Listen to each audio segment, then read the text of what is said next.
આ મંચસ્થ મહાનુભાવો તો ન કહી શકાય, સંતો અને આપણા ઋષિતુલ્ય એવા આચાર્ય દેવવ્રતજી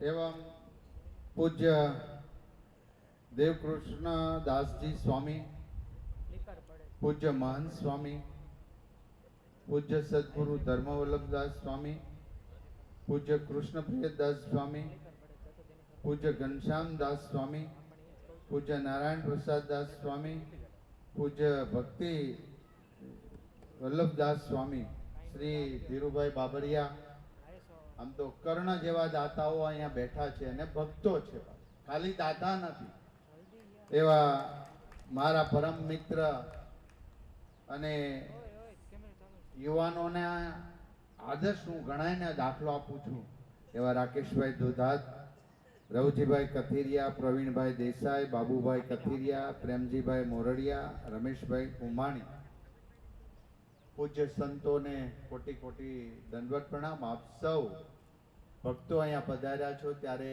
આ સંસ્કૃતિના નિર્માણનો પવિત્ર યજ્ઞ છે અને આ યજ્ઞની અંદર સૌ કોઈ પોતાની કોઈ શ્રમની આહુતિ આપી રહ્યા છે, કોઈ ધનની આહુતિ આપી રહ્યા છે અને આવા યજ્ઞ ભારતની અંદર હંમેશના માટે પ્રજ્વલિત રહ્યા છે. ત્યારે આ રાષ્ટ્રની સંસ્કૃતિ જીવંત છે.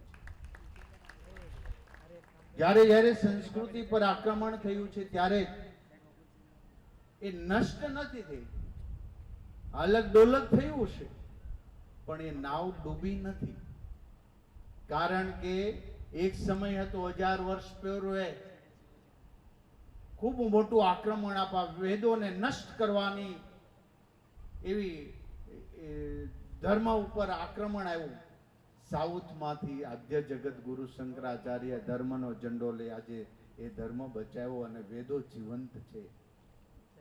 એ જ રીતે ગુજરાતની અંદર ગુરુકુળમાં ભણેલા કેટલું મોટું કાર્ય છે. તિલક ચાંદલો હોય, ગુરુકુળમાં ભણેલા હોય. હું હમણાં જ ઋષિતુલ્ય આચાર્ય દેવવ્રતજીને લિફ્ટમાં વાત કરતો હતો. અહીંયા ભણેલાનું એક તો ખરું, ખાવા પીવાથી લઈને તમામ નિયમ ધર્મનું આજે પણ વિદેશની ધરતી પર જાય, જ્યાં જાય એમનું પાલન કરે છે. નાનપણથી સંસ્કારો આપ્યા છે. ઇન્ફ્રાસ્ટ્રક્ચર ડેવલપમેન્ટ ને ડેવલપમેન્ટ તો કહી શકાય, અનેક દેશોમાં છે, રોડ, બધી જ વસ્તુ. સંસ્કૃતિ ક્યાં? એ ભારતીય સંસ્કૃતિ છે. અને પૂજ્ય સ્વામીએ જ્યારે ગુરુકુળની સ્થાપના કરી ત્યારે કેટલું મહાન કાર્ય આદર્યું છે. અને આજે 2 લાખ ઉપરના વિદ્યાર્થીઓ મહેશભાઈ આ ગુરુકુળની અંદર ભણી અને સમગ્ર વિશ્વની અંદર સારી રીતે પોતાની જિંદગી જીવી રહ્યા છે. એટલે અહીંયા હું જોતો તો ભક્તો પણ ભક્ત અને દાતા એ દાદા ખાચર જેવા છે. ખબર ને કે અલૈયાની આપણા સ્વામિનારાયણ સંપ્રદાયમાં ખૂબ સરસ છે. અલૈયા ને એકાંતિક ભક્ત કોણ હતું? મહારાજે કહ્યું દાદા ખાચર. તો પેલાને અહમ આવ્યો, એ પોતાનું કલ્યાણ ન કરી શક્યા અને છેલ્લે મહારાજથી નારાજ થઈ અને મોં ફેરવી લીધું. એવું અહીંના ભક્તોમાં પણ એવું કોઈ ચડાચડ નથી. માત્ર ને માત્ર સંતોની સાથે એમનો સમાગમ છે અને સંસ્કૃતિ માટેનું કામ કરી રહ્યા છે. યુવા વયે અનેક હું જોઉં છું, રાકેશભાઈનો દાખલો લઈએ આપણે કે યુવા વયે જિંદગીની અંદર ગુરુકુળ સાથે કે સંતો સાથે સમાગમ કરી રહેલા આવા અનેક લોકો, ધીરુભાઈ બાબરિયા વગેરે દુનિયામાં વિચરણ કરી ફરી રહ્યા છે. પરંતુ ભારતીય સંસ્કૃતિ બચાવવા એ અહીંયા પોતાનું શ્રેષ્ઠ યોગદાન તન મન અને ધનથી આ બધા દાતાઓ આપી રહ્યા.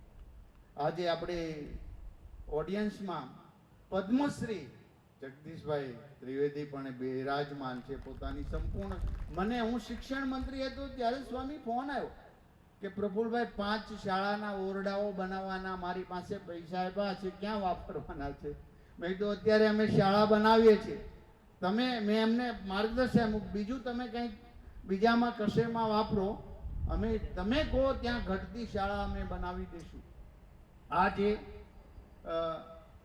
ગુજરાતની અંદર આપણા આચાર્ય દેવવ્રત જેવા મહામહિમ રાજ્યપાલ મળ્યા છે, જેમના ચહેરા પર તેજ છે. ગુરુકુળના એક શિક્ષક, એક આચાર્ય તરીકે જેમણે પોતાનો યુવાની વયે ખંભે ચોખાનું બાચકું લઈને ગુરુકુળમાં લાવે, ગુરુકુળમાં રસોઈ બનાવી વિદ્યાર્થીઓને ભણાવે, એ આપણા રાજ્યપાલ છે.